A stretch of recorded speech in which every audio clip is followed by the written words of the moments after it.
வணக்கம், நான் உங்கள் தோழி. டிஎன்பிஎஸ்சி குரூப் 4க்காக நம்ம ஃப்ரீ டெஸ்ட் பேட்ச் வந்து கண்டக்ட் பண்ணிகிட்ருக்கோம். ஸோ அந்த ஃப்ரீ டெஸ்ட் பேட்ச்சில் நேற்று சயின்ஸுக்குரிய ஃபஸ்ட்டு கொஷின் வந்து டெஸ்ட்டு வந்துட்டு முடிஞ்சிருச்சு. ஸோ அதுக்குரிய ஆன்சருக்கு எல்லாமே வந்துட்டு கொடுத்தாச்சு. நெக்ஸ்ட்டு செகண்ட் டெஸ்ட்டு என்ன, ஸோ அதுக்குரிய சிலபஸ் என்ன, எக்ஸாம் டேட்டு எப்போ, எவ்வளோ கொஷின்ஸ் இருக்கும், அதை பற்றின ஒரு வீடியோ தான் இந்த வீடியோ. ஸோ வீடியோ ஸ்கிப் பண்ணாமல் கடைசி வரைக்கும் பாருங்கள். ஸோ ஒவ்வொரு நாளுமே நான் திரும்ப சொல்கிறேன், சயின்ஸோட இம்பார்ட்டன்ஸ் ரொம்ப ரொம்ப முக்கியம். ஸோ முன்னாடிலாம் சொல்லுவாங்க நம்ம டிஎன்பிஎஸ்சியில் மேக்ஸ் தான் நம்மளுடைய ரேங்கிங்கை டிசைட் பண்ணணும்னு சொல்லுவாங்க. ஆனால் இனி வரப்போகிற காலத்தில் வந்துட்டு சயின்ஸில் நம்ம எவ்வளோ மார்க் எடுக்கிறோமோ அதுக்கேற்றாப்புல தான் நம்மளுடைய ரேங்கிங் வந்து டிசைட் ஆகும். ஸோ இது வந்துட்டு அதனால நம்ம சயின்ஸை கண்டிப்பாக படித்தே தான் ஆகணும். குரூப் 4ல் நீங்கள் நினச்ச வேலையை நினச்ச இடத்துல பெறணும் அப்படின்னா சயின்ஸை நீங்கள் கண்டிப்பாக படித்தே தான் ஆகணும். சயின்ஸ் வந்துட்டு அவ்வளோ கஷ்டம்லாம் கிடையாது, ரொம்ப ஈஸி தான். தெளிவாக படித்தோம் அப்படின்னா ரொம்ப ஈஸியானது. அதையும் ஒமிட் பண்ணாமல் மற்ற சப்ஜெக்ட் மணி இன்ட்ரெஸ்ட்டோடு படித்தோம் அப்படின்னா கண்டிப்பாக சயின்ஸ் ரொம்ப ஈஸியாக தான் இருக்கும். டெய்லியும் படிக்க சயின்ஸும் வந்துட்டு எல்லா சப்ஜெக்ட்டுமானே வந்துட்டு சயின்ஸும் வந்துட்டு எல்லாருக்குமே வந்துட்டு வரும். சயின்ஸ் குரூப் படித்தவங்களுக்கு தான் சயின்ஸ் வரும், அந்த மாதிரிலாம் கிடையாது. எல்லாருமே சயின்ஸ் வந்துட்டு படிக்கலாம். அது எப்படி படிக்கணும் அப்படின்ற மெத்தடு தெரிஞ்சால் ஈஸியாக வந்துட்டு நமக்கு வந்துட்டு இன்ட்ரெஸ்ட் அதில் வந்துடும்.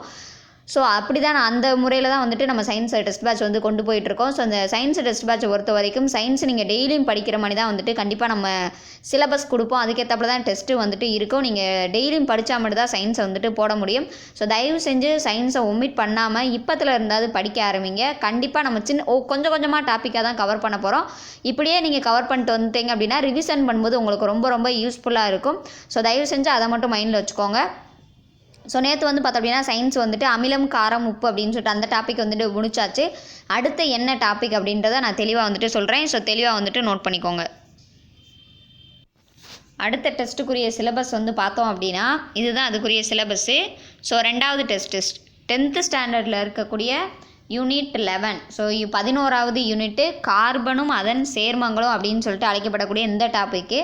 அதுக்கப்புறம் ஸ்டாண்டர்ட் 9, ஸோ 9ஆம் வகுப்பில் இருக்கக்கூடிய 2 யூனிட். ஸோ யூனிட் 15, அதுக்கப்புறம் 16. ஸோ யூனிட் 15 என்ன அப்படின்னா அதே கார்பனும் அவற்றின் சேர்மங்களும். ஸோ இது ரெண்டுமே மோரார்லெஸ் சேம் யூனிட் தான். நம்ம ரெண்டுலேயுமே கொடுத்துருக்கிறதுனால ரெண்டையுமே வந்துட்டு ஒரே சமயத்தில் வந்துட்டு படிக்க போகிறோம்.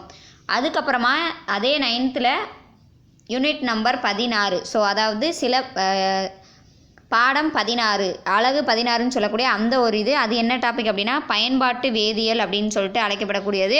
ஸோ ஏன் நம்ம சயின்ஸ் நீங்கள் படிச்சிங்க அப்படின்னா இன்னொரு ப்ளஸ் பாயிண்ட்டு உங்களுக்கு இருக்குது. ஏன் அப்படின்னா வந்துட்டு இப்போ லேப் அசிஸ்டண்ட் எக்ஸாம் வந்துட்டு வரப்போகுது அப்படின்னு சொல்கிறாங்க. Lab assistant exam.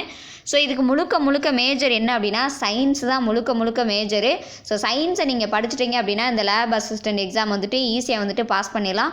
வேலை ரொம்ப முக்கியம்னு நினைக்கிறவங்களுக்கு இந்த லேப் அசிஸ்டண்ட் எக்ஸாம் வந்துட்டு ரொம்ப ஒரு முக்கியமான ஒரு ஆப்பர்ச்சுனிட்டியாக இருக்கும்.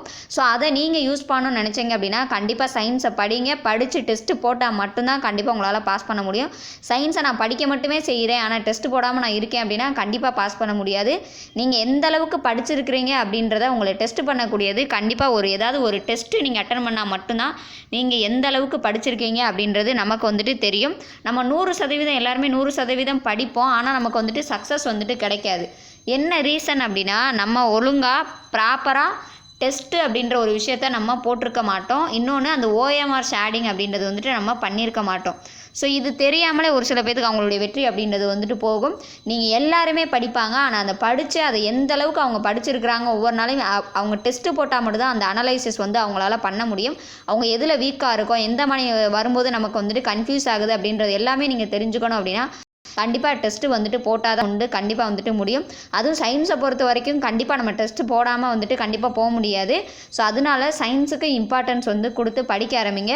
ஸோ ரெண்டாவது டெஸ்ட்டு வந்துட்டு இதுதான் அதுக்குரிய சிலபஸ்ஸு. 10th ஸ்டாண்டர்டில் யூனிட் 11, அதே போல் 9th ஸ்டாண்டர்டில் யூனிட் 15 அண்ட் 16. இந்த 3 யூனிட் தான் வந்துட்டு அடுத்த டெஸ்ட்டுக்கு. அடுத்த டெஸ்ட்டு எப்போ இருக்குது அப்படின்னு பார்த்தோம் அப்படின்னா நம்ம புதன்கிழமை வந்துட்டு ஜிகே டெஸ்ட் வந்துட்டு சொல்லியிருக்கோம். அதனால அடுத்து வியாழக்கிழமை. ஸோ வியாழக்கிழமை வந்து பார்த்தோம் அப்படின்னா அந்த டெஸ்ட் இருக்கும். ஸோ ரொம்ப டைம் வந்து அதிகமாக இருக்கிற மாதிரி தெரியும். ஸோ நீங்கள் நடுவில் வேறு சப்ஜெக்ட்டும் படிக்கணும் அப்படின்றதுக்காக தான் தமிழ் படிக்கணும், ஜிகே படிக்கணும். அதனால தான் சயின்ஸுக்கு வந்துட்டு வியாழக்கிழமை வச்சுருக்கோம். ஸோ வியாழக்கிழமை சொன்ன மாதிரி கரெக்டாக 5 மணிக்கு கொஷின் வந்துட்டு அப்லோட் பண்ணிடுவோம். ஸோ அதே போல் டிஸ்கஷன் அப்படின்றது 9 மணிக்கு ஆன்சருக்கு வந்து நான் கொடுத்துருவேன் 9 மணிக்குள்ளே. ஸோ இப்படி தான் டெஸ்ட்டு வந்துட்டு போகும். எப்போ அப்படின்னா வியாழக்கிழமை தான் டெஸ்ட்டு வந்துட்டு நடக்க போகுது. ஸோ தெளிவாக வந்துட்டு பார்த்துக்கோங்க, நல்லா படிங்க. All the best.